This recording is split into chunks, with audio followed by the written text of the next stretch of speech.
Episode 1926-1930. Bab 1926, apa yang akan kau lakukan mengenai hal ini? Para kultivator tingkat master semuanya akan mendengar apa yang dikatakan Zuan. Mereka berkata, anak muda, kamu terlalu sombong. Anda telah berhasil menipu Meng Jin untuk plus 799 plus 799 plus 799. Anda telah berhasil menghubungi Meng Zui untuk plus 808 plus 808 plus 808. Anda telah berhasil menipu. Siapakah orang ini menurut Anda? Zhao Han. Pada saat itu, Meng Chan segera memperingatkan mereka, Paman, harap berhati-hati. Pria itu sangat cepat. Sebelumnya, ayahnya meninggal begitu mereka bertemu karena itu. Begitulah katanya, tanah berguncang naik turun seperti gelombang laut. Beberapa retakan terbuka tepat di sebelah Zuan. Segera setelah itu, dua lengan raksasa muncul dari tanah, mencengkeram kaki Zuan. Seorang guru berambut putih dari klan Meng berkata sambil tertawa sinis, Chaner terlalu khawatir. Kita tidak mencapai kekuatan kita saat ini hanya karena usia. Ketika mereka pertama kali melihat pemandangan pahit dan berdarah itu, mereka langsung meningkatkan kewaspadaan mereka ke tingkat tertinggi. Mereka telah mendiskusikan apa yang harus dilakukan di antara mereka sendiri secara pribadi. Apa yang telah mereka lakukan sebelumnya tidak lebih dari sekadar umpan untuk menipu Zuan. Namun, bocah nakal ini benar-benar sombong, jadi kemarahan mereka sekarang menjadi kenyataan. Pergilah ke neraka saja, teriak seorang master lain dengan alis bengkok, setelah selesai mengumpulkan kekuatannya.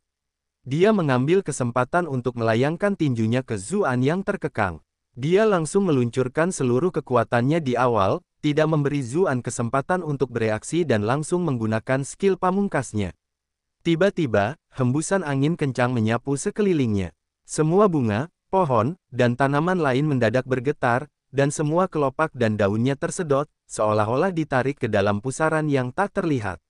Ribuan gumpalan angin dingin berkumpul, membentuk kepala hijau raksasa dari daun dan kelopak.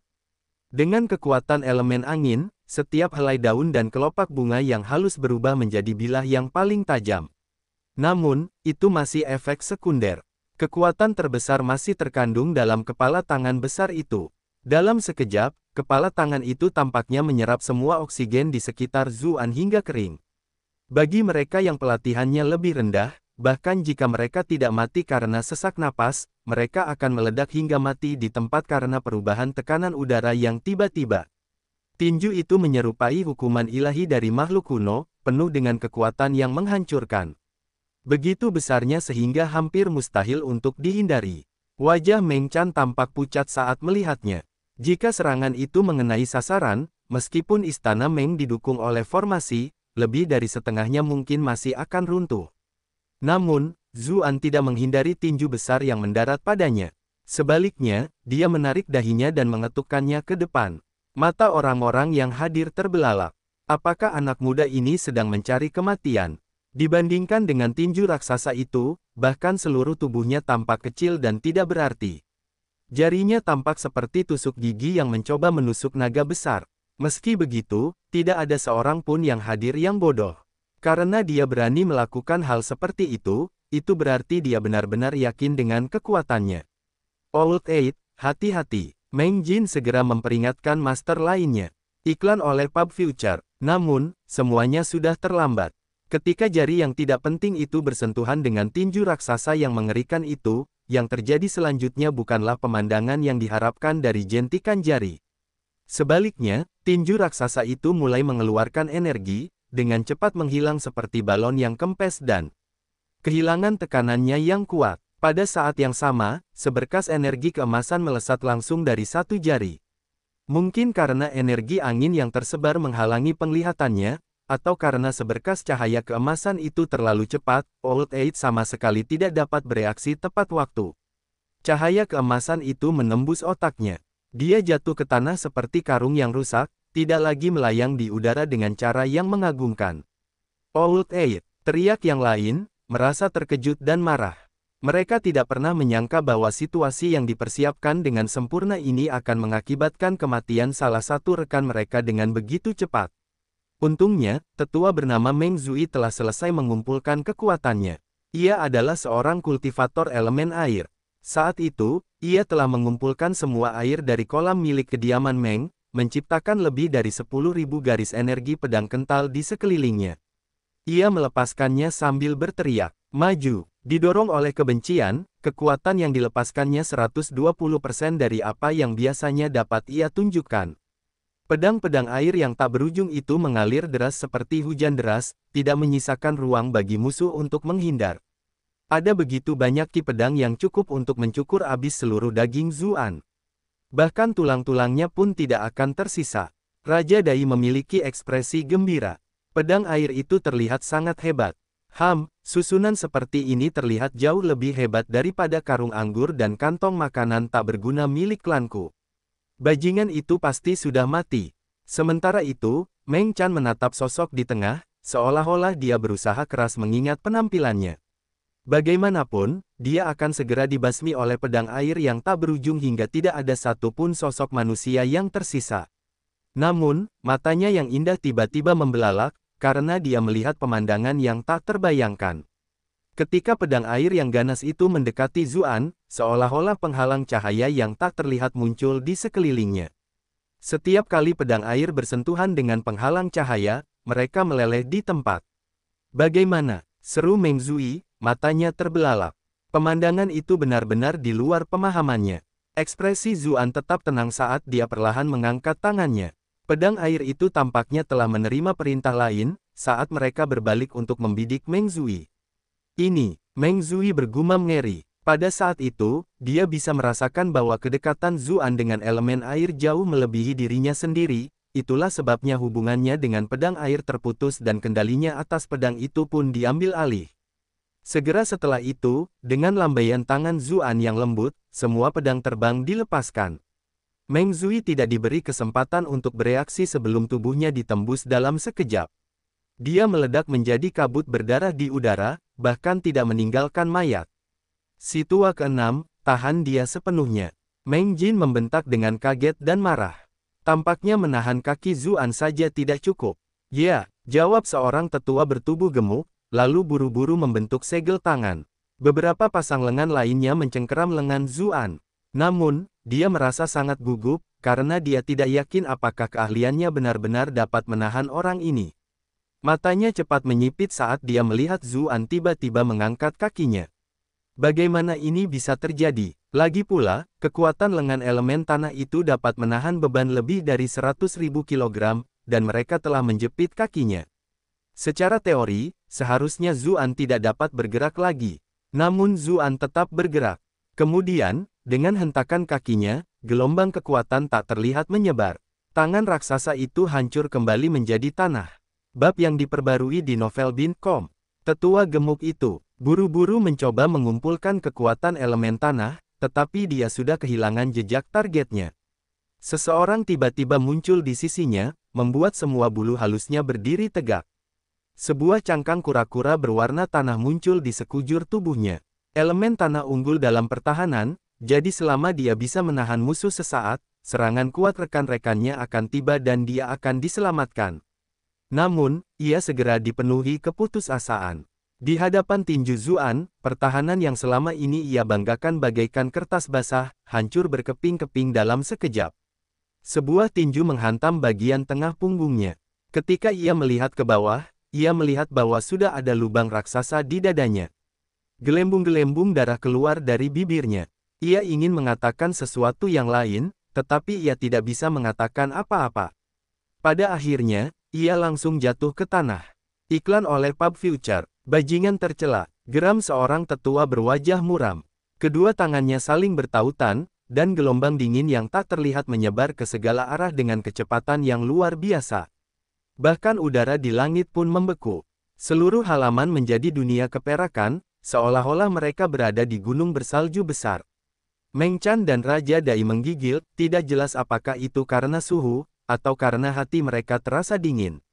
Mereka tidak bisa menahan diri untuk menjauh. Tetua berwajah muram itu juga cukup senang dengan situasi saat ini. Kekuatan dinginnya tidak memiliki kekuatan ofensif yang besar, tetapi setelah rekannya melepaskan keterampilan elemen air yang kuat, udara dipenuhi uap air. Dengan demikian, kekuatan teknik esnya berlipat ganda. Embun beku putih hampir seketika berkumpul di sekitar Zuan. Namun, dia mengangkat alisnya dan berkata, kau akan bermain dengan es di hadapanku.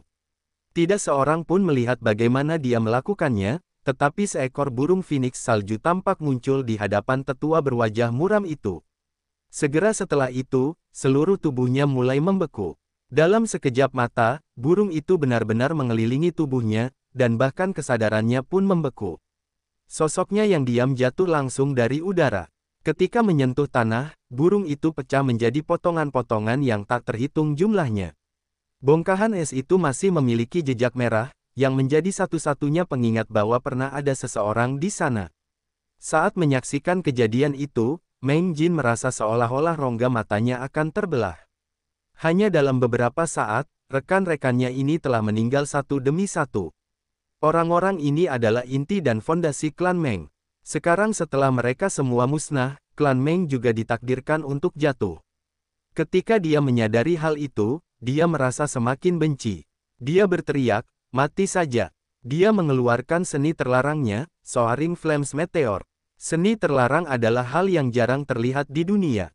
Di dunia kultivasi, cukup mengejutkan bahwa hanya ada satu orang dari puluhan ribu orang yang tahu cara menggunakannya. Hanya karena status Meng Jin di klan Meng yang luar biasa, ia memperoleh kesempatan untuk memperoleh seni terlarang. Seni terlarang mengharuskan penggunanya membayar harga yang mahal. Setelah menggunakannya, bahkan jika penggunanya tidak mati, mereka akan terluka parah. Meski begitu, kelebihannya terletak pada kekuatannya yang luar biasa.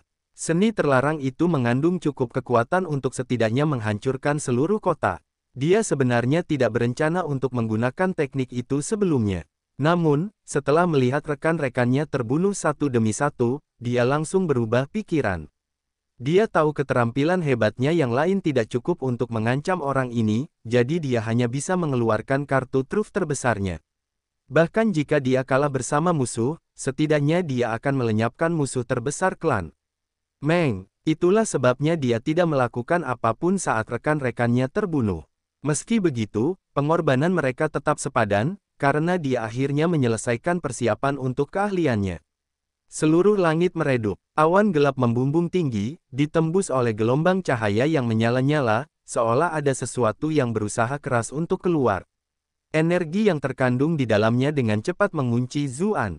Ketika meteor api melonjak turun, bahkan jika bajingan Zu ini adalah seorang Grandmaster, dia akan diledakkan menjadi abu. Pada saat itu, sebuah suara mendesah dan berkata di telinganya, kau tidak benar-benar berpikir kau masih akan punya kesempatan untuk menyerang, bukan? Segera setelah itu, sebuah jari menekan dahi Meng Jin. Mata Meng Jin yang ketakutan langsung meredup, dan tubuhnya jatuh ke tanah. Awan gelap yang mengerikan itu kehilangan dukungan dari pengguna skill tersebut, sehingga mereka hanya bisa berhamburan.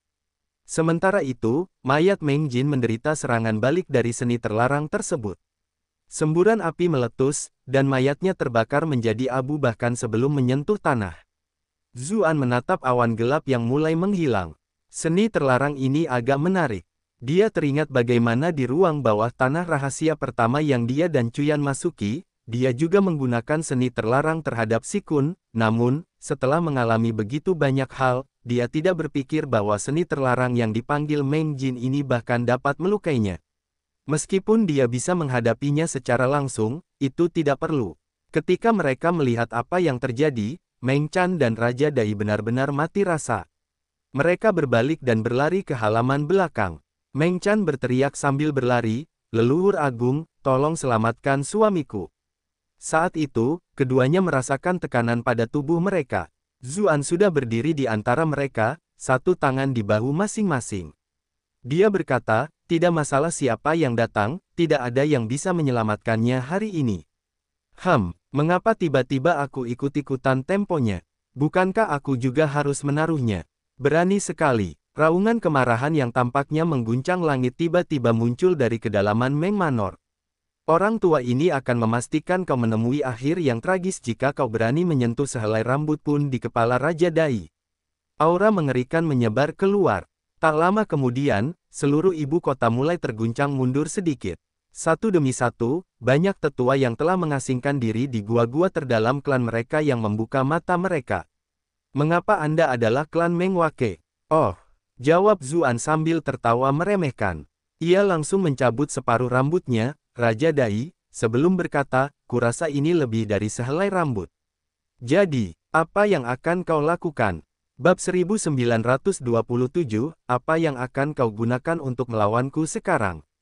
Raja Dai langsung menjerit sekuat tenaga. Ia belum pernah merasakan sakit seperti ini sebelumnya.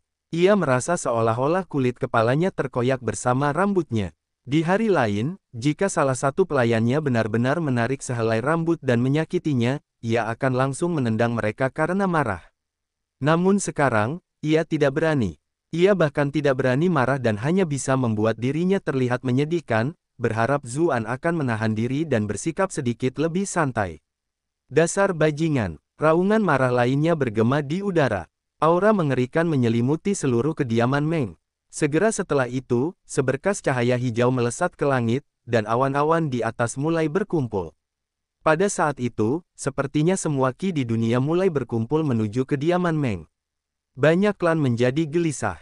8 adipati akan muncul lagi. Ibu kota kemungkinan tidak akan damai lagi untuk beberapa waktu. Tepat saat itu, sesosok sosok perlahan turun sambil mengendarai awan ajaib, melayang di udara. Dia adalah Menteri Pekerjaan, salah satu dari 8 adipati legendaris dinasti Zhou Agung. Puncak pangkat Grandmaster, Meng Jing.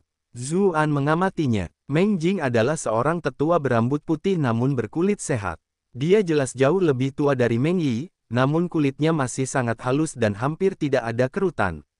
Selain rambutnya yang beruban seperti tetua, dia sama sekali tidak terlihat tua. Tatapan Zuan tertuju pada awan ajaib di bawah kaki Meng Jing. Orang tua ini tidak buruk, dia punya cara unik untuk muncul.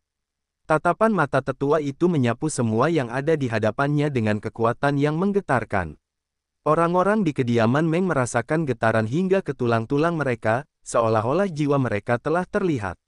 Leluhur agung, seru Meng Chan dengan gembira. Bagaimanapun, leluhur besar klan Meng selalu menyendiri di tempat paling rahasia klan Meng, tidak pernah menunjukkan dirinya. Ada orang luar yang bahkan menduga bahwa dia sudah meninggal. Hanya orang-orang klan Meng yang tahu bahwa dia masih hidup selama ini, dan dia hanya lebih peduli untuk meningkatkan kultivasinya dan menjadi makhluk abadi di bumi. Dia tidak tertarik pada hal lain. Selama puluhan tahun, klan Meng telah meminta Meng Jing untuk membantu mereka melenyapkan beberapa musuh yang kuat beberapa kali, namun dia tidak pernah menanggapi permintaan tersebut. Seiring berjalannya waktu, mereka menjadi terbiasa menyelesaikan masalah-masalah biasa sendiri, tidak lagi berharap bantuannya. Sebelumnya, Meng Chan hanya berteriak saat sudah putus asa. Dia tidak punya banyak harapan, tetapi yang mengejutkannya, dia benar-benar menanggapi. Ketika dia melihat air mata di wajahnya dan melihat bagaimana dia mencoba mengatakan sesuatu di sela-sela isak tangisnya, Meng Jing mengangkat tangannya dan berkata, tidak perlu mengatakan apa-apa lagi. Aku sudah tahu. Meng Chan berpikir dalam hati, leluhur yang agung adalah leluhur yang agung pula, tak ada satupun yang terjadi di istana ini yang luput dari perhatiannya. Meski begitu, jika dia sudah tahu, mengapa dia tidak melakukan sesuatu lebih awal? Mungkinkah seperti yang dikatakan rumor, bahwa orang-orang ini biasanya tetap tidak aktif sebisa mungkin? Bahwa setiap kali mereka muncul, itu mengorbankan rentang hidup mereka yang terbatas. Meng Jing menatap Zuan dan berkata, kekuatan yang kau tunjukkan, yang membuat para pengikut istana terlalu takut untuk menyerangmu, seharusnya merupakan semacam domain tertentu. Dari kelihatannya, kau mungkin juga seorang Grandmaster. Tidak heran Meng Yi, orang yang mengecewakan itu, dikalahkan dengan sangat telak. Apakah kau berada di tahap kebijaksanaan, kenaikan, atau takdir jiwa fana? Itulah 3 tahap kultivasi tingkat Grandmaster. Mereka yang berada di tingkat jiwa fana kebijaksanaan mengolah titik di antara kedua alis mereka.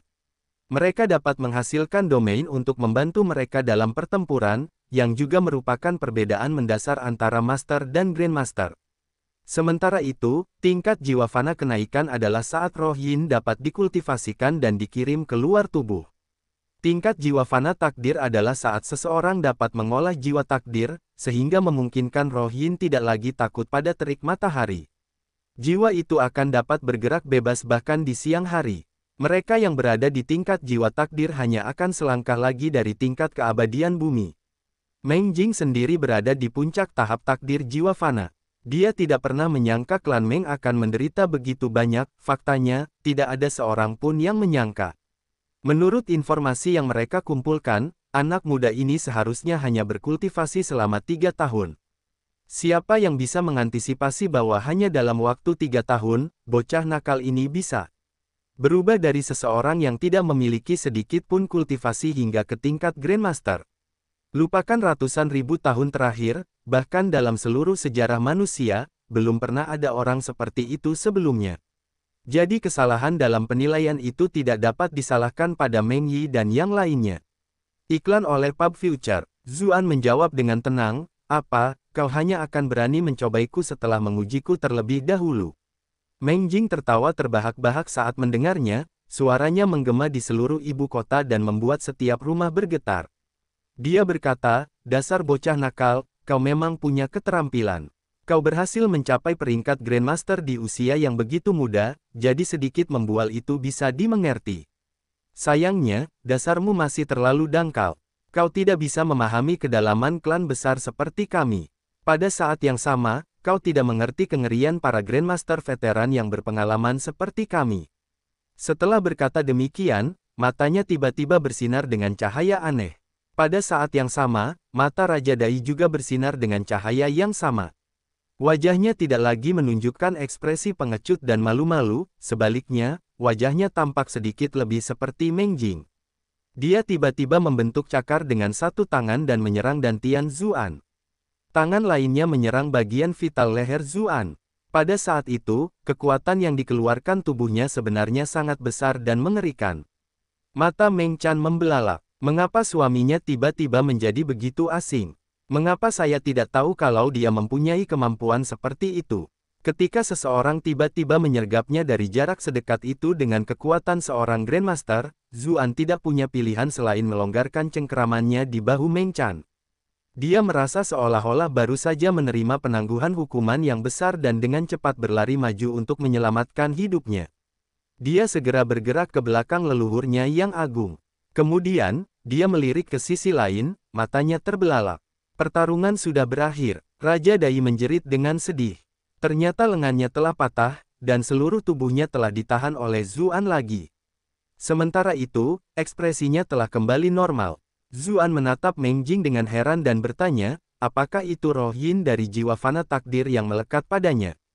Menarik, roh yin dari seorang Grandmaster di jiwa fana takdir dapat bergerak bebas tanpa takut akan kekuatan matahari. Itulah sebabnya ia dapat menempel pada wadah apapun dan mencapai hasil seperti memungkinkan pedang terbang memenggal kepala musuh ribuan mil jauhnya. Selain itu, bagaimanapun, roh yin hanya dapat melekat sementara pada orang lain. Baru saja, Meng Jing tiba-tiba menempel pada tubuh Raja Dai untuk mencoba dan menyergap Zuan. Zuan tidak bisa menahan rasa cemburu. Setelah kultivasinya sendiri berubah total karena gabungan Kunpeng dan Sutra Pemakan Surga melalui sistem keyboard, cara peningkatan kekuatannya sangat berbeda dibandingkan dengan kultivator lainnya. Dia jelas tidak lemah, tetapi dia tidak bisa melakukan trik seperti itu. Meng Chan adalah istri seorang pangeran dan juga berasal dari klan yang berpengaruh, jadi dia pernah mendengar sedikit tentang hal seperti itu. Tiba-tiba dia merasa merinding. Apakah leluhur agung itu diam-diam menempelkan roh yinnya pada suamiku? Oh tidak, hanya memikirkannya saja sudah menakutkan. Namun, dia segera menenangkan dirinya. Ada perbedaan kepribadian yang cukup signifikan ketika roh yin melekat pada orang aslinya. Mungkin pasangan bodoh lainnya tidak akan bisa mengetahuinya, tetapi dia yakin dirinya cukup cerdas. Bagaimana dia bisa tertipu seperti itu?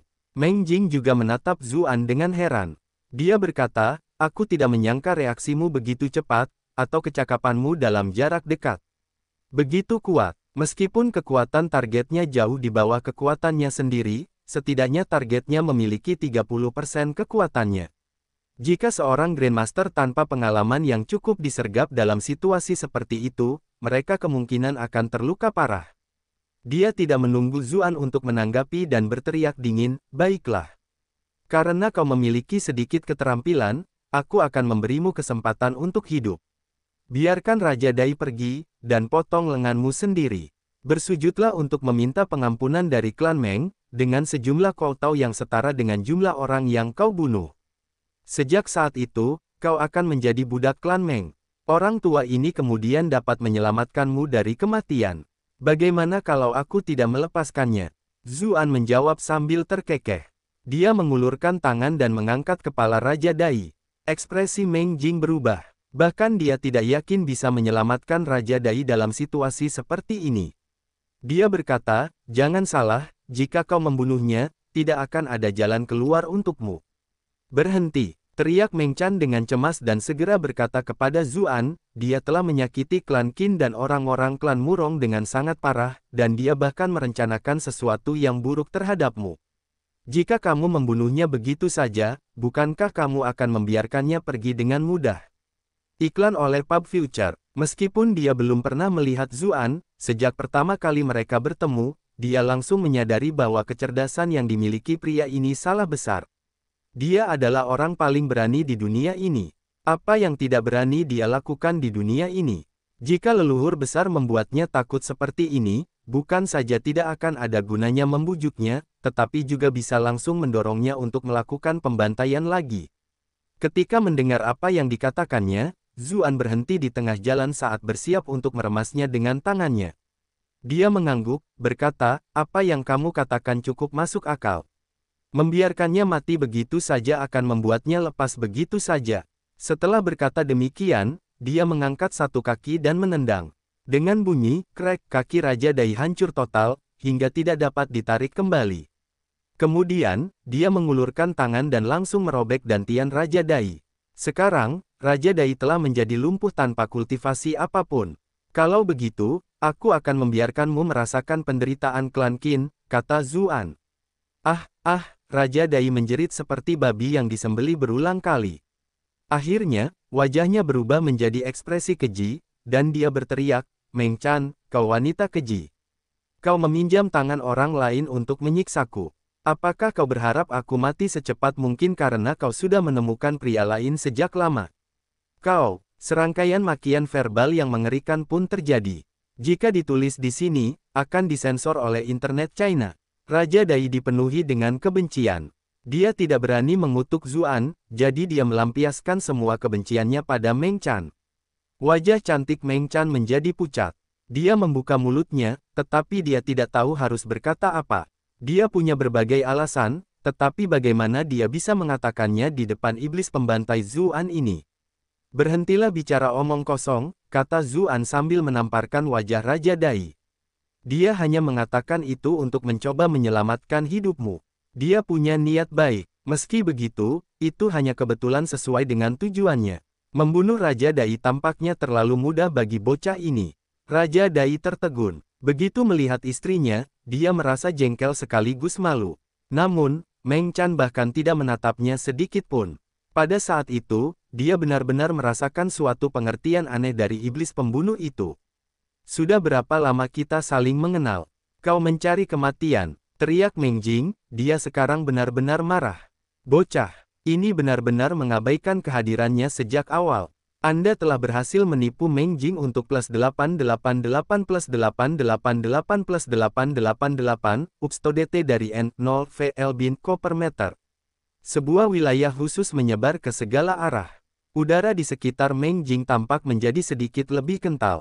Dia berkata, dasar bocah sialan, aku akui kau punya beberapa keterampilan dan kau cepat. Namun, kelebihanmu ini tidak ada apa-apanya dibandingkan dengan orang tua ini. Ekspresi Meng Chan berubah. Ia merasa seolah-olah ada gunung yang mulai menekan tubuhnya. Ia tidak dapat bertahan lagi dan langsung jatuh terduduk. Meski begitu, seluruh tubuhnya basah oleh keringat. Ia hanya bisa menggertakkan giginya dan bertahan seperti itu.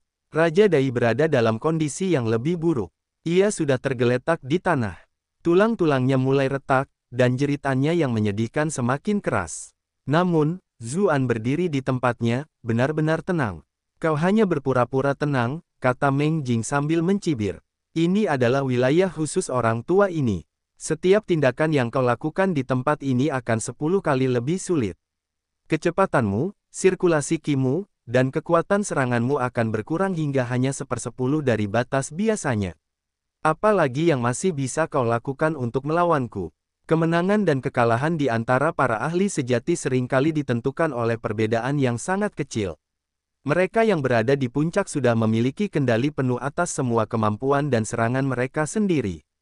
Namun, di bawah perubahan gravitasi yang begitu besar, efek pada individu-individu yang sama kuatnya akan sama besarnya, karena pertarungan akan menjadi sangat berbeda dari yang biasa mereka lakukan.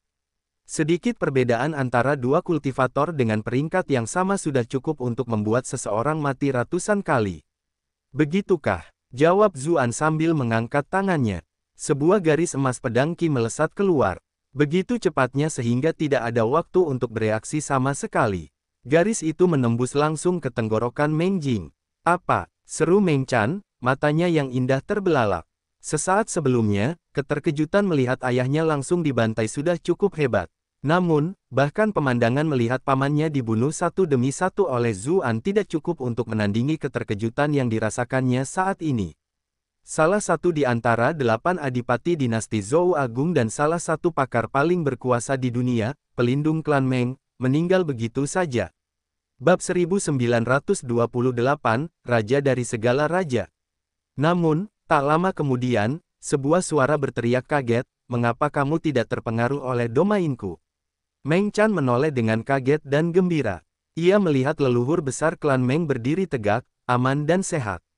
Sementara itu, tubuh yang terhantam berubah menjadi boneka kertas yang terbakar habis.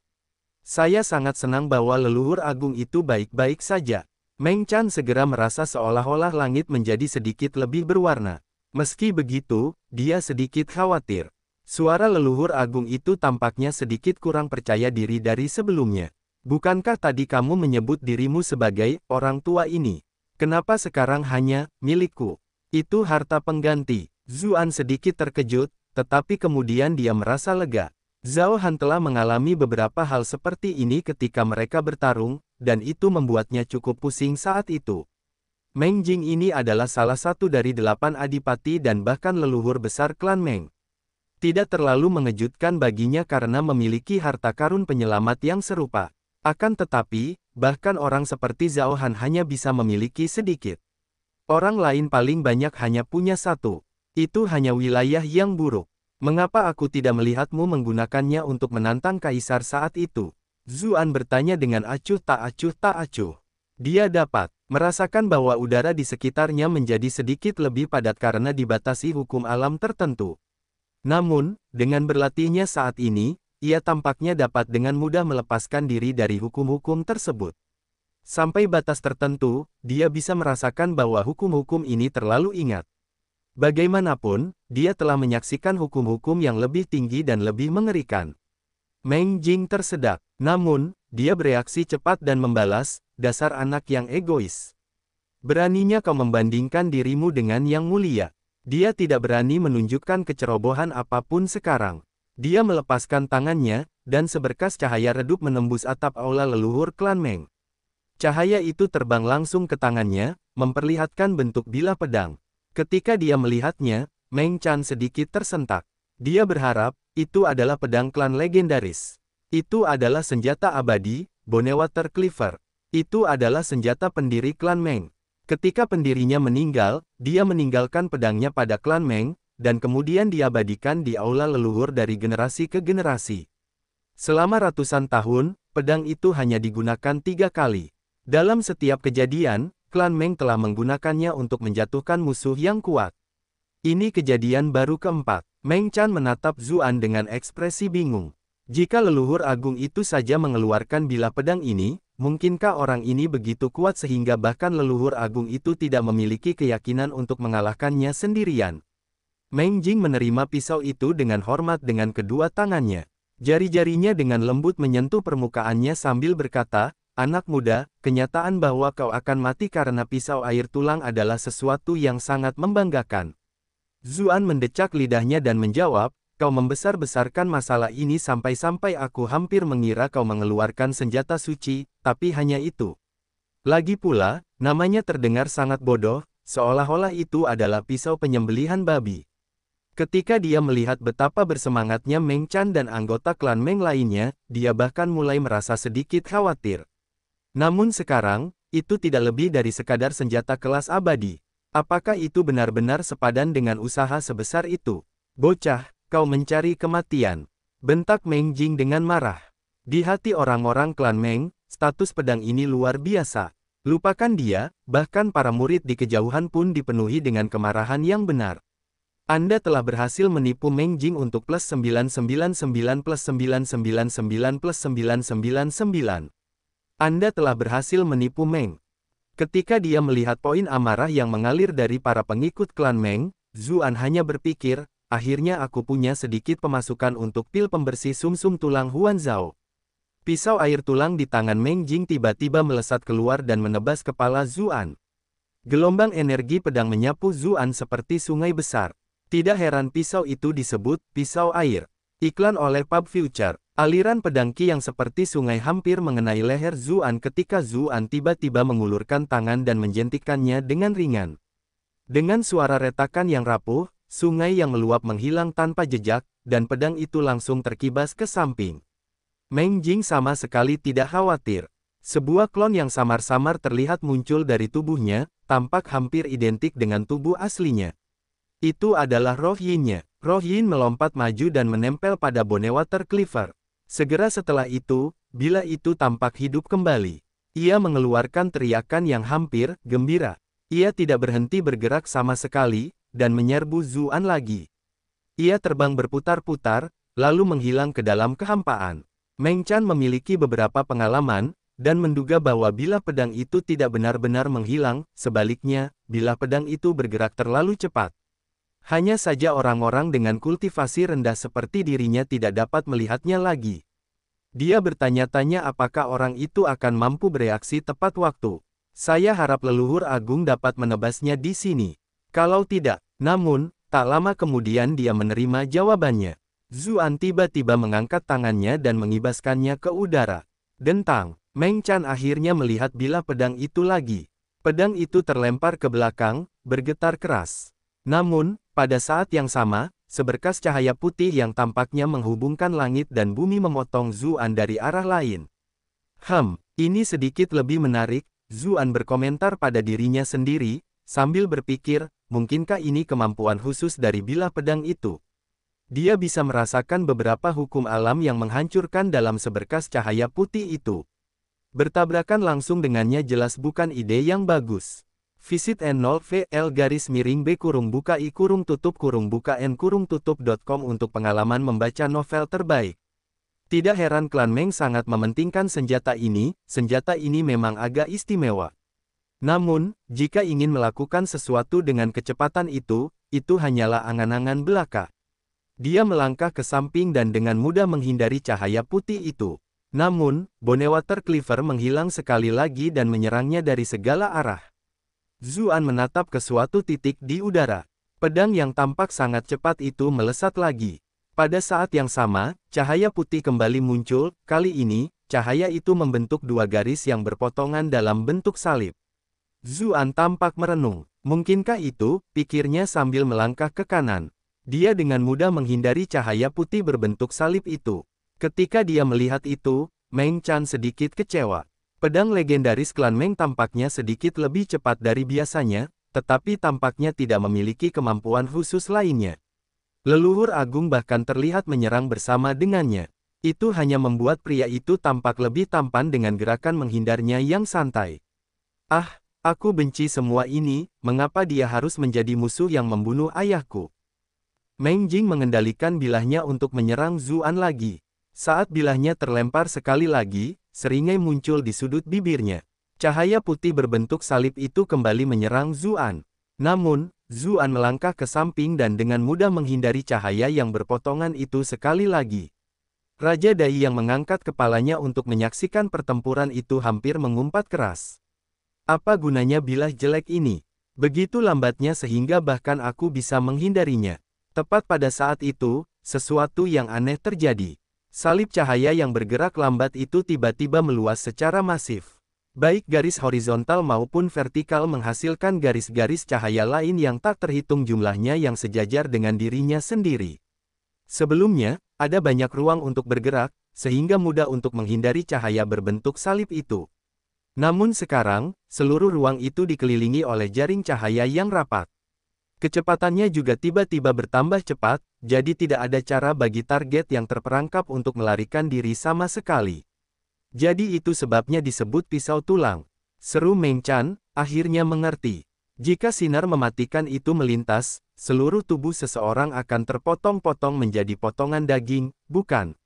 Itu seperti cara koki memotong daging sapi dan babi. Tunggu, kenapa aku khawatir pada orang itu? Ayahku meninggal dengan cara yang tragis, jadi dia pantas mati seperti ini. Menurutmu aku belum pernah menonton Resident Evil sebelumnya? Zuan berkomentar sambil mendesah, lalu mengangkat tangannya. Bagian tengah telapak tangannya langsung menjadi hitam pekat, membuat sinar cahaya di sekitarnya juga mulai terdistorsi.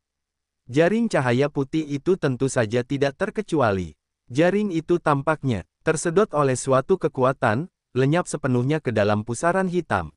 Iklan oleh Pub Future. Bola mata Meng Jing hampir keluar dari rongganya. Apa-apaan ini? Jurus pamungkas Bonewater Cleaver hancur begitu saja. Lagi pula, alasan mengapa Bonewater Cleaver disebut sebagai senjata kelas abadi justru karena kemampuan itu. Selama berabad-abad, klan Meng mengandalkannya untuk mengalahkan beberapa makhluk yang lebih kuat daripada pemimpin klan saat itu. Siapa yang mengira bahwa itu akan berakhir dikalahkan di tangan seorang junior? Yang lebih penting, seolah-olah dia sudah mengantisipasi bahwa hal seperti itu akan terjadi. Dan apa yang terjadi dengan lubang hitam di telapak tangannya? Mengapa sinar kehancuran itu semua tersedot?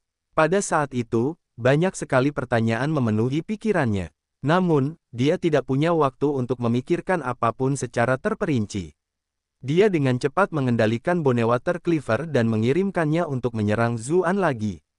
Sudah saatnya mengakhiri semuanya, kata Zuan sambil mengeluarkan belati kecil dan mengangkatnya setinggi pipi.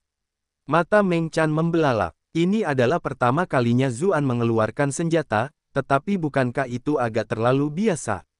Itu tampak seperti pisau lempar yang paling sederhana dan polos, jenis yang bisa ditemukan dengan harga beberapa perak di pandai besi jalanan manapun.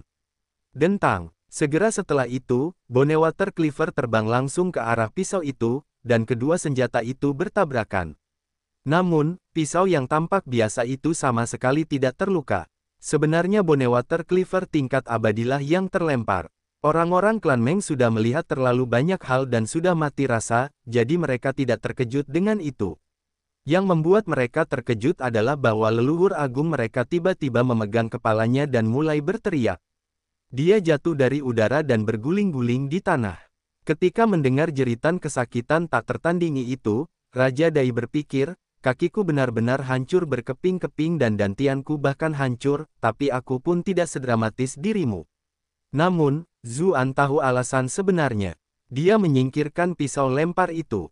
Pisau pemenggal abadi memiliki spesialisasi dalam memotong jiwa. Bahkan roh primordial Zhao Han tidak dapat menahan serangan dari pisau tersebut, jadi bagaimana roh Yin yang remeh ini dapat bertahan? Meng Jing telah menempelkan setengah dari kekuatan roh Yin-nya ke bilah pisau ini, tetapi pisau tersebut langsung dihancurkan oleh pisau pemenggal abadi. Itu sama saja dengan jiwa seseorang yang terbelah menjadi dua. Rasa sakit seperti itu tentu saja sangat tidak tertahankan. Dengan lambaian tangan Zuan, Bonewater Cleaver di udara, yang telah kehilangan hubungannya dengan pemilik aslinya, tampak dirasuki.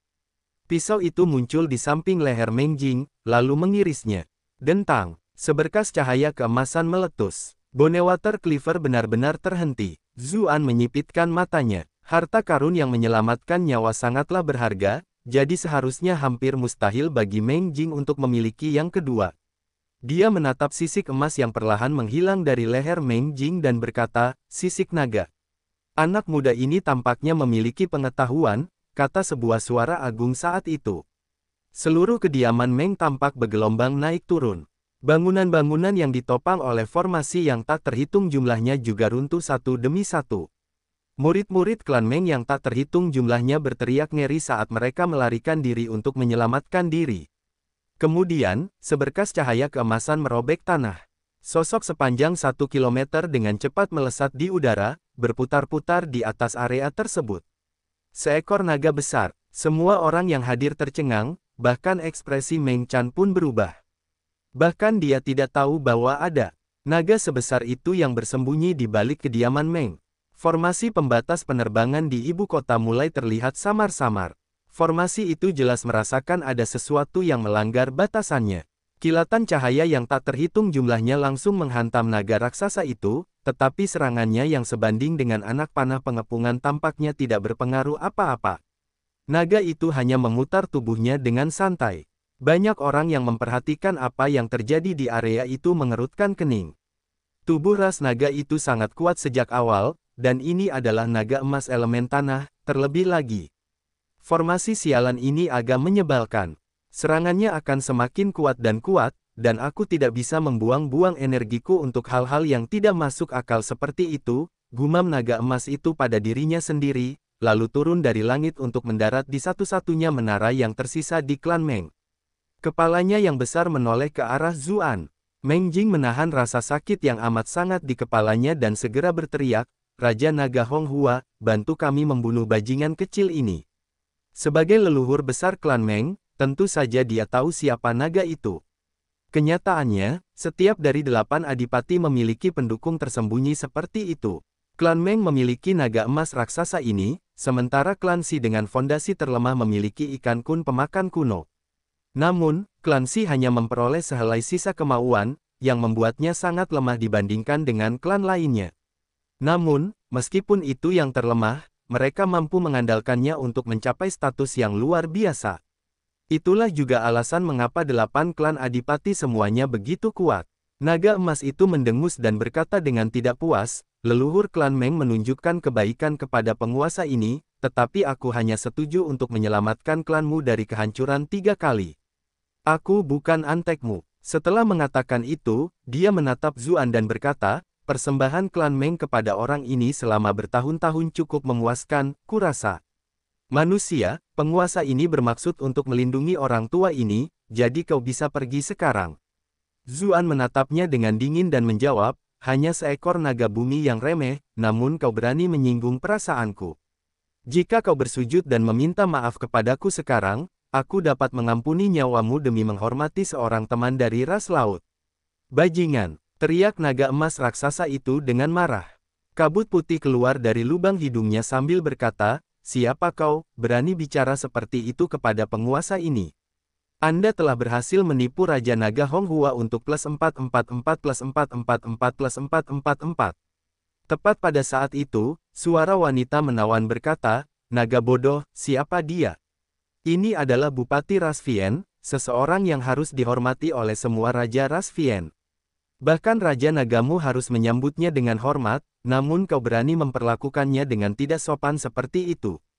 Bab 1929, diletakkan. Banyak klan besar yang diam-diam mengamati pertempuran itu mengejutkan dalam hati. Meskipun Zuan menjadi Bupati Ras Iblis bukanlah rahasia, wilayah Ras Iblis terlalu jauh dari sisi manusia, jadi mereka tidak pernah dianggap sebagai masalah besar. Bagaimanapun, tidak peduli seberapa hebat statusnya di pihak itu sama sekali tidak penting di pihak manusia. Tetapi sekarang setelah mereka mendengar deskripsi wanita ini, mereka tiba-tiba menyadari seperti apa makhluk Bupati Ras Iblis itu. Sebelumnya, karena perang antara manusia dan Ras Vien, aliran informasi antara kedua belah pihak sebagian besar telah diblokir. Saluran informasi rahasia klan besar hanya mampu menyampaikan berita bahwa Zuan telah menjadi bupati, tetapi mereka tidak begitu yakin bagaimana tepatnya dia mendapatkan posisi itu atau apa yang sebenarnya terjadi di pihak itu. Banyak klan bahkan bertanya-tanya, apakah ada beberapa informasi penting yang mereka lewatkan. Meng Chan juga sedikit linglung. Saat dia melihat pria itu, dia bergumam pada dirinya sendiri, raja dari para raja di antara ras iblis.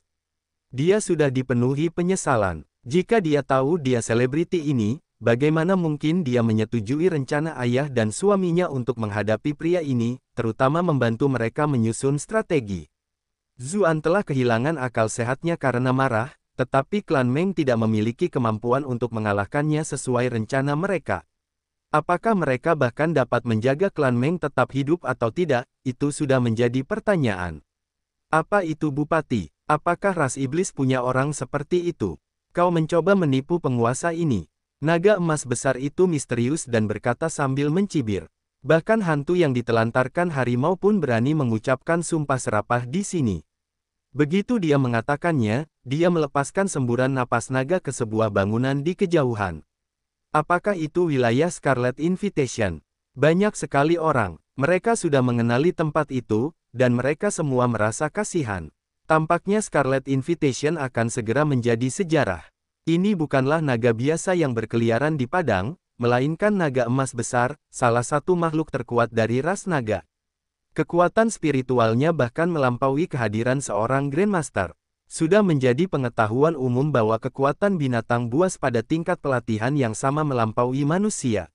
Namun, tepat pada saat itu, seberkas cahaya pedang yang cemerlang bergerak lebih cepat. Cahaya itu melesat keluar kemudian, namun tiba lebih awal.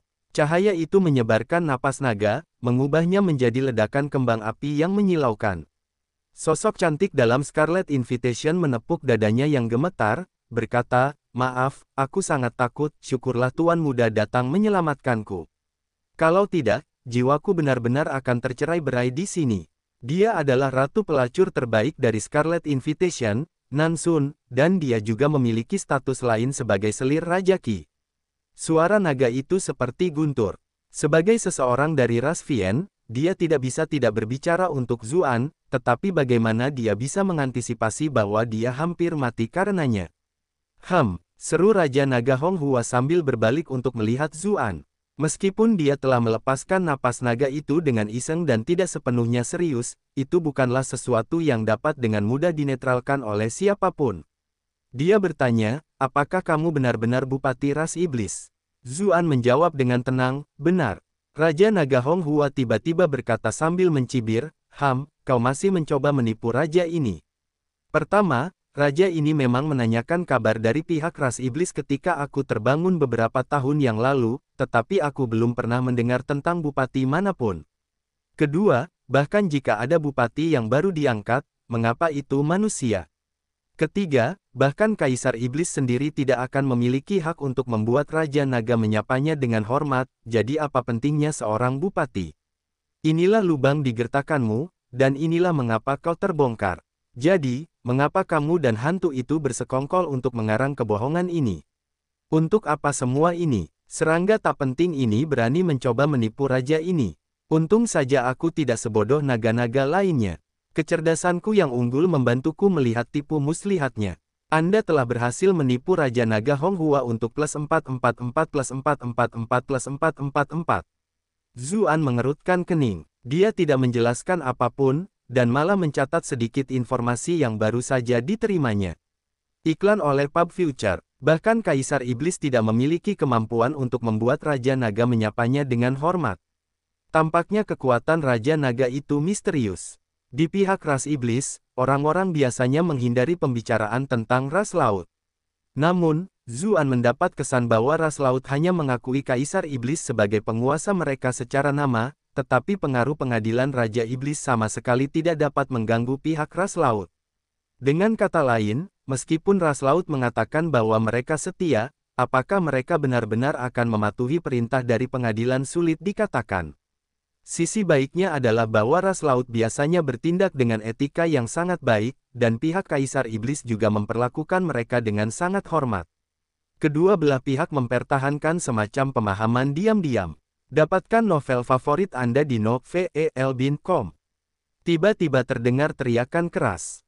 Meng Jing menahan rasa sakit yang hebat di kepalanya dan berteriak, "Penguasa naga, tolong bantu klan Meng kami membunuh monster ini." Dulu, Anda setuju untuk menyelamatkan klan Meng dari kehancuran sebanyak 3 kali. Sekarang ini adalah yang kedua kalinya. Jika Anda dapat membantu kami membunuhnya, klan Meng kami akan menganggap Anda telah memenuhi perjanjian. Apakah tawaran itu serius? Raja Naga Honghua menjawab, matanya terbelalak. Ada kegembiraan yang jelas dalam ekspresinya. Dulu, saat dia masih lemah, dia pernah diselamatkan oleh leluhur pendiri klan Meng. Saat itu, karena dorongan hati, dia telah menandatangani kontrak untuk melindungi klan Meng sebanyak 3 kali. Bagaimanapun, ras naga hidup jauh lebih lama daripada ras manusia. Namun, seiring berjalannya waktu, kekuatannya juga semakin bertambah. Meskipun dia selalu menikmati persembahan klan Meng, dia selalu merasa sedikit tidak senang dengan kurangnya kebebasannya. Terlebih lagi, klan yang kuat seperti klan Meng hanya menindas orang lain dan tidak pernah membiarkan orang lain menindas mereka. Situasi hidup dan mati bagi klan itu benar-benar tidak terlalu sering terjadi. Setelah bertahun-tahun, ini baru yang kedua kalinya. Tidak seorang pun dapat memprediksi kapan ketiga kalinya akan terjadi lagi di masa depan. Jika dia dapat membatalkan 2 kali bantuan sekarang, bukankah dia akan bebas lagi? Meng Jing menggertakkan giginya dan berkata, saat ini, akulah yang paling berhak bicara di klan Meng. Selain itu, jika Raja Naga tidak mempercayaiku, kamu dapat meminta pendapat semua murid di sini. Ketika para murid klan Meng di kejauhan melihat kepala naga itu menoleh ke arah mereka, mereka semua berteriak. Aku bersedia, Raja Naga, tolonglah kami. Raja Naga tolong kami. Kapan klan Meng pernah menderita seperti ini sebelumnya? Banyak dari mereka yang bahkan tidak tahu seluruh rangkaian kejadian atau apa yang sedang terjadi saat ini. Mereka merasa seolah-olah diserang secara misterius entah dari mana. Mereka telah menyaksikan para pengawal klan Meng benar-benar hancur. Para tetua yang biasanya sangat kuat juga jatuh satu demi satu. Akibatnya, para murid dipenuhi dengan kengerian dan keputusasaan. Sekarang karena ada kesempatan untuk bangkit kembali, mereka tentu saja mendukungnya. Raja Naga Hong Hua mengangguk puas. Kemudian, dia menatap Zuan dengan senyum sinis dan berkata, anak muda, penguasa ini biasanya tidak suka menindas juniorku, tetapi klan Meng terlalu banyak memberiku hadiah di sini. Yang bisa dikatakan hanyalah bahwa kamu tidak beruntung bertemu dengan penguasa ini hari ini. Dia telah merasakan pertempuran itu sebelumnya, tetapi hanya menganggapnya lebih dari sekadar amukan antara manusia yang seperti semut. Itu terlalu kurang dibandingkan dengan ras naga yang bergengsi. Ras naga tidak hanya memiliki tubuh yang kuat, tetapi juga ketahanan terhadap unsur-unsur yang luar biasa. Bahkan jika dia hanya berdiri di sana tanpa melakukan apapun dan membiarkan para kultivator manusia dengan peringkat yang sama menyerangnya, itu akan terasa seperti geli saja. Selain itu, dia memiliki garis keturunan yang paling kuat dan paling dihormati dalam ras naga. Ayahnya adalah Raja Naga generasi sebelumnya, meskipun dia adalah anak haram yang tidak akan diakui ayahnya. Orang tua itu sangat suka menabur benih di mana-mana, dan tidak peduli ras apa mereka, selama mereka cantik, dia akan memanjakan mereka. Hong Hua adalah hasil dari salah satu hubungan tersebut. Namun, yang dia terima saat kembali bukanlah sorak-sorai kegembiraan dan tawa, melainkan ejekan penghinaan dan cemoohan. Dia telah diganggu oleh orang lain dari rasnya cukup sering. Pada akhirnya, dia diusir, tidak dapat tinggal di wilayah ras naga. Karena itu, ia mengembara di dunia sebagai seorang kultivator nakal, sehingga kekuatannya tumbuh sangat lambat. Akhirnya, ia benar-benar terluka parah dan hampir kehilangan nyawanya. Untungnya, guru klan Meng telah lewat dan menyelamatkan hidupnya. Sebagai rasa terima kasih, ia telah memutuskan untuk menandatangani perjanjian untuk membantu keturunan klan Meng sebanyak 3 kali. Seiring berjalannya waktu, pemimpin klan Meng juga meninggal, dan Hong Hua tidak dapat mengingat siapa dan berapa banyak pemimpin klan yang datang setelahnya. Namun, klan Meng juga semakin kuat. Persembahan dan sumber daya yang mereka berikan kepadanya juga semakin besar. Mungkin karena rangsangan dari harta yang diterimanya, suatu hari, ia telah membangkitkan garis keturunan naga emas agung yang paling murni. Kekuatannya telah tumbuh lebih jauh dengan pesat. Iklan oleh Pub Future. Selama beberapa tahun terakhir, dia sudah mulai gelisah. Namun, akhirnya dia bisa menyelesaikan perjanjiannya dan kembali ke ras naga. Dia bisa menemukan orang-orang yang menindasnya dan membalas mereka atas semua yang telah dia lalui. Kemudian, aku akan membuktikan harga diriku dengan kekuatanku sendiri, dan menaklukkan seluruh ras. Semua orang akan berlutut dan menyembahku, mereka akan memujiku sebagai Raja Naga mereka. Wanita-wanita ras naga yang paling cantik, dan putri duyung itu, mereka semua akan menjadi milikku. Dia tidak dapat menahan senyum ketika memikirkan semua itu. Zuan menatap naga itu dengan sedikit kebingungan. Apakah orang ini baik-baik saja? Mengapa dia tiba-tiba tersenyum seperti orang bodoh? Dia memikirkan hubungannya dengan Sang Liu Yu. Dia tidak ingin bertindak terlalu jauh dengan naga ini, jadi dia menyarankan, bagaimana dengan ini? Aku mencoba membunuh mereka 2 kali dan kamu sudah ikut campur 2 kali untuk menyelamatkan mereka, yang seharusnya juga memenuhi perjanjian. Bagaimana menurutmu? Meng Jing membelalakkan matanya. Apakah hal itu benar-benar bisa berjalan seperti itu? Namun, dia menjadi sangat khawatir. Itulah salah satu cara untuk mengatasi masalah tersebut. Bagaimana jika naga itu benar-benar yakin? Dia berkata, penguasa naga, kamu tidak boleh mendengarkan retorika tidak jujur bocah itu. Satu-satunya alasan dia berbicara seperti ini adalah karena dia takut. Raja Naga Honghua berkata sambil mendengus, apa kau pikir aku tidak tahu itu? Kemudian, dia menatap Zuan dan melanjutkan, menurutmu siapa raja ini? Aku menerima bantuan besar dari leluhur klan Meng, dan menerima persembahan selama lebih dari 1000 tahun. Jika aku melakukan hal yang curang seperti yang kau gambarkan, bukankah aku akan menghancurkan keyakinan kultivasiku sendiri? Meng Jing begitu tersentuh hingga hampir menangis. Dulu, ia pernah mengejek ide-ide naif seperti membalas kebaikan dan membalas dendam. Ia tidak menyangka akan diselamatkan oleh pikiran-pikiran mulia seperti itu suatu hari nanti. Raja Naga Honghua menatap Zuan dan berkata dengan seringai jahat, kau membunuh begitu banyak orang dari klan Meng, dan kau bahkan menyamar sebagai bupati ras iblis untuk membodohiku. Hari ini, bahkan seorang abadi pun tidak dapat menyelamatkanmu jika mereka datang ke sini. Catatlah kata-kataku, dan peringkat teratas mana yang telah kau capai. Zuan bertanya, menatapnya dengan bingung. Apakah orang ini kepalanya ditendang oleh seekor unta atau semacamnya? Meskipun dia cukup kuat, dia hanya sedikit di atas pangkat Grandmaster. Dia mungkin memiliki kesempatan jika dia adalah seorang abadi bumi yang baru saja naik pangkat, tetapi dia kemungkinan besar akan tetap kalah dalam situasi itu. Misalnya, Zhao Han, Kaisar Iblis, dan pemberi persembahan adalah makhluk-makhluk yang sama sekali tidak dapat dia lawan, namun dia mengatakan bahwa bahkan seorang abadi tidak dapat melakukan apapun jika mereka datang sekarang. Raja Naga Honghua ingin pamer sedikit, tetapi dia tidak menyangka Zuan akan menganggapnya serius. Dia tidak tahan dengan rasa malu dan langsung marah. Dia berteriak, dasar bajingan kecil, kau mencari kematian. Anda telah berhasil menipu Raja Naga Honghua untuk plus 999 plus 999 plus 999. Gelombang kekuatan naga yang mengerikan menyebar ke segala arah. Mereka yang berasal dari klan Meng tergeletak di tanah, gemetar ketakutan.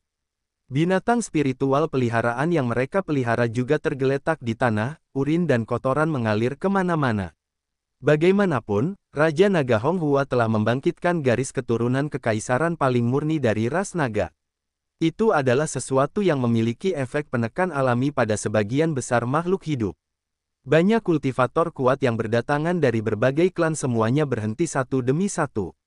Mereka bisa merasakan ledakan kekuatan itu dari tempat mereka berada.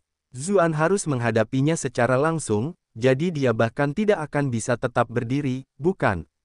Tepat saat itu, raungan naga raksasa itu bergema di udara. Kenapa kau? Ini tidak mungkin. Zuan berdiri di sana seolah-olah tidak terjadi apa-apa. Baik itu sutra Phoenix Nirvana yang dia kembangkan atau teknik-teknik ilahi lainnya, semuanya bermutu tinggi sehingga tidak kalah dengan garis keturunan naga emas sama sekali. Lebih jauh lagi, dengan kultivasinya saat ini, kecuali Zhao Han atau Kaisar Iblis hidup kembali, atau makhluk-makhluk dari makam besar itu tiba-tiba keluar, dia benar-benar tidak perlu takut pada siapapun lagi. Tekanan naga ini tentu saja tidak akan memengaruhinya. Hanya itu, kalau begitu, giliranku sekarang, kata Zuan. Begitu dia berbicara, tekanan yang lebih mengerikan menyebar ke segala arah. Seluruh tubuh naga sepanjang 1 kilometer itu bergetar. Ia tak dapat lagi bertahan di menara. Dengan suara yang sangat keras, tubuhnya menghantam tanah, menyemburkan asap dan debu ke udara. Bab 1930, aku sudah memberimu kesempatan.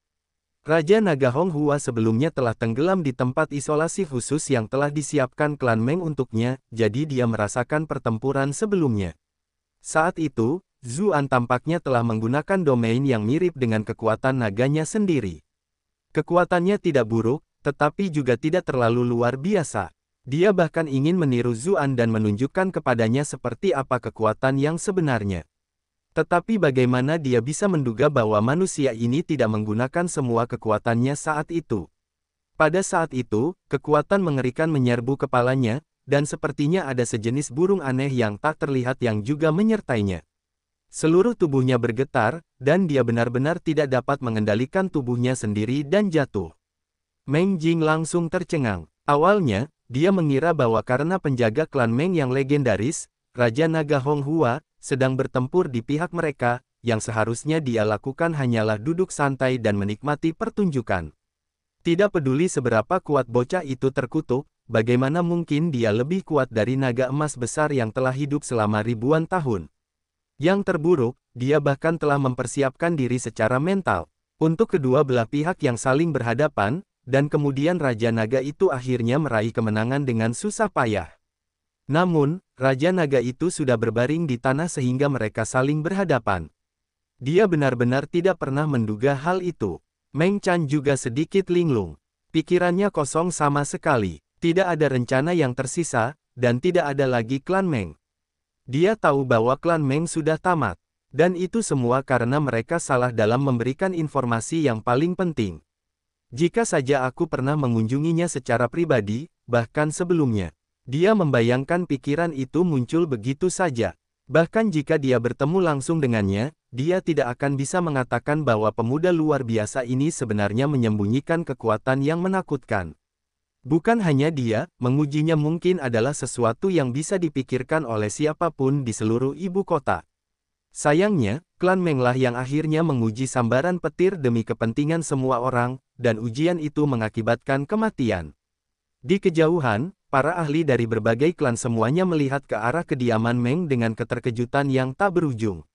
Apa yang sebenarnya terjadi? Mengapa tiba-tiba tekanan listrik itu muncul? Mengapa naga raksasa itu jatuh? Mungkinkah karena Zuan itu? Semua tanda tampaknya menunjukkan hal itu, tetapi itu benar-benar sesuatu yang tidak berani mereka percayai. Semua klan besar memiliki tingkat kecerdasan tertentu tentang Zuan, dan mereka semua tahu orang macam apa dia di kota Bright Moon. Dia baru saja tenggelam selama 3 tahun, jadi bagaimana mungkin dia bisa bersemangat seperti ini? Sayangnya, justru karena kecerdasan mereka yang kurang, mereka akhirnya membuat kesalahan penilaian itu. Rasvien tidak mengetahui detail masa lalunya, jadi mereka tidak memiliki prasangka seperti itu. Itulah sebabnya mereka mampu menyesuaikan sikap mereka terhadapnya dengan begitu cepat. Raja Naga Honghua meraung lagi dan lagi. Jelas bahwa kejatuhannya yang tiba-tiba telah membuatnya sangat marah. Anda telah berhasil menipu Raja Naga Honghua untuk plus 888 plus 888 plus 888. Dia membuka mulutnya dan melepaskan putaran napas naga lagi. Sebuah ledakan penuh energi elemen tanah yang mengamuk melonjak ke arah Zuan. Tepat saat napas naga itu tiba di depan Zuan, dia melangkah kecil, dan hampir tampak melompati angkasa. Saat kakinya menginjak tanah, napas naga itu sudah berada di belakangnya. Napas itu melesat menembus rumah-rumah yang melewatinya. Di bawah kekuatan napas yang dahsyat itu, setidaknya setengah dari kediaman Meng lenyap begitu saja. Bahkan tidak ada jejak tembok yang runtuh atau puing-puing yang tersisa. Meng Jing benar-benar patah hati melihat pemandangan ini. Tuan Raja Naga, bukankah kau mengatakan akan melindungi klan Meng? Namun sekarang, setengah dari murid klan Meng telah kau bunuh. Namun, perhatiannya segera beralih ke hal lain. Tuan Raja Naga nampaknya tidak mampu mengalahkan bajingan kecil itu. Mata raksasa Raja Naga Honghua hampir keluar. Dia berkata dengan suara gemetar, kekuatan elemen spasial. Mungkinkah kamu telah mencapai level Kaisar Manusia Zhao Han? Zuan tidak menjawab. Sebaliknya, dia melangkah maju dan menginjak kepala naga itu. Iklan oleh Pub Future. Namun, Raja Naga Honghua masih memiliki harga dirinya sebagai bagian dari ras naga. Ketika kepalanya diinjak, dia melawan dengan panik dan mengibaskan ekornya ke kiri dan ke kanan. Sebagian besar sisa-sisa kediaman Meng juga lenyap, hanya menyisakan teriakan ketakutan. Kau masih bisa bergerak, Zuan berkomentar sambil menghentakkan kakinya ke bawah, mengirimkan ledakan kekuatan tak terlihat yang beriak keluar. Seluruh tubuh naga emas raksasa itu bergetar. Tubuh dan ekornya tidak bisa lagi bergerak. Seluruh tubuhnya terasa seperti telah dihancurkan oleh gunung yang tak terlihat. Semua tulangnya berderit dan mengerang, dan semua sisiknya pecah. Untaian darah membasahi tubuhnya. Banyak orang telah melihat ikan yang disisik, tetapi mereka belum pernah melihat naga yang disisik. Setelah sisik yang menutupi tubuh naga sepanjang 1000 meter itu meledak keluar, itu benar-benar pemandangan yang mengerikan. Raja Naga Honghua akhirnya mengerti bahwa ia telah menyinggung seseorang yang seharusnya tidak ia singgung. Ia segera menyerah dan berkata, aku percaya padamu sekarang. Aku percaya bahwa kau adalah Bupati Ras Iblis. Lelucon macam apa ini? Dengan kekuatanmu, lupakan saja manusia, bahkan seekor babi pun berhak menjadi Bupati Ras Vien. Sudah terlambat, kata Zuan. Dengan lambaian tangannya, Bonewater Cleaver milik klan Meng langsung muncul di depannya. Naga emas raksasa itu benar-benar mulai panik ketika dia merasakan niat membunuh Zuan. Dia berteriak, kau tidak bisa membunuhku, ayahku adalah Raja Naga generasi sebelumnya. Selain itu, aku telah membangkitkan garis keturunan naga emas ras naga, dan klan itu dapat merasakan kematian setiap anggota klan emas. Jika kau membunuhku, kau akan menyinggung seluruh ras naga. Ras naga akan mengejarmu sampai ke ujung neraka. Itu agak rumit, Zuan memulai. Naga itu menghela napas lega saat mendengar apa yang dikatakan Zuan. Ia tak dapat menahan diri untuk berkata, benar. Kalian manusia punya pepatah, bahwa orang bijak akan tunduk pada keadaan. Namun, sebelum dia sempat menyelesaikan kalimatnya, sebilah pisau dengan cepat menembus kepalanya. Pertahanan fisiknya yang kuat bagaikan kertas di hadapan Zuan, dan pisau itu menancap hingga ke gagangnya. Meng Jing merasakan gelombang pusing. Seluruh tubuhnya jatuh lemah ke tanah. Pedang klan Meng adalah senjata kelas abadi, tetapi ini adalah naga emas yang hebat. Bahkan jika naga itu hanya berdiri di sana dan membiarkannya menebasnya dengan pedang, dia bahkan tidak akan bisa melukainya sama sekali. Namun di tangan Zuan, pedang yang sama telah membunuh naga raksasa itu dengan mudah. Kita sudah selesai. Kita sudah selesai. Naga emas raksasa itu membelalakkan matanya, ekspresinya juga penuh dengan ketidakpercayaan. Manusia ini benar-benar berani membunuhku. Apakah dia benar-benar tidak takut dengan kemarahan ras naga? Aku sudah memberimu kesempatan sebelumnya, tetapi sayang sekali kau tidak menghargainya, kata Zuan sambil memutar bilah pedangnya. Aliran energi bilah pedang yang meluap langsung menghancurkan otak naga itu menjadi pasta, dia tidak mungkin mati lagi. Bagi Zuan, membunuh naga agak merepotkan, tetapi hanya itu, bukan berarti dia belum pernah membunuh mereka sebelumnya. Dia mencabut bilah pisaunya dan menatap Meng Jing, lalu berkata, giliranmu. Ketika dia melihat bilah pedang yang masih meneteskan darah dan otak naga itu, Meng Jing hanya merasakan sensasi hangat di selangkangannya. Dia menyadari dengan malu bahwa dia telah buang air besar. Dia adalah salah satu dari 8 adipati agung di istana, menteri pekerjaan, leluhur agung klan Meng. Bagaimana mungkin orang seperti dia bisa begitu takut? Tetap saja, semua yang telah terjadi terlalu mengejutkan. Otaknya sudah benar-benar hancur. Pada saat itu, lingkaran cahaya samar tiba-tiba berkumpul di dalam mayat naga itu. Kemudian, naga itu tampak mulai memanggil sesuatu. Riak-riak seperti air muncul di langit. Apakah ini kekuatan garis keturunannya? Agak menarik, kata Zuan, mengingat apa yang dikatakan naga sebelumnya. Dia tidak bisa menahan diri untuk tidak sedikit terkejut. Tekanan yang tak tertandingi menyebar ke segala arah saat itu, tekanan yang tak terhitung jumlahnya lebih besar dari apa yang dilepaskan naga emas sebelumnya. Seluruh ibu kota menjadi waspada, dan banyak pembudidaya menggigil ketakutan. Itu adalah kekuatan seorang abadi bumi. Apakah yang mulia kembali, atau ras Vien yang menyerbu? Iklan oleh Pub Future. Dari betapa asingnya energi itu, jelas lebih mirip dengan yang terakhir. Semua mekanisme pertahanan ibu kota mulai aktif. Tiba-tiba, riak-riak seperti gelombang berubah menjadi cermin, dan seorang pria paruh baya muncul. Dia mengenakan jubah kuning, dan ada 2 tanduk tipis di kepalanya.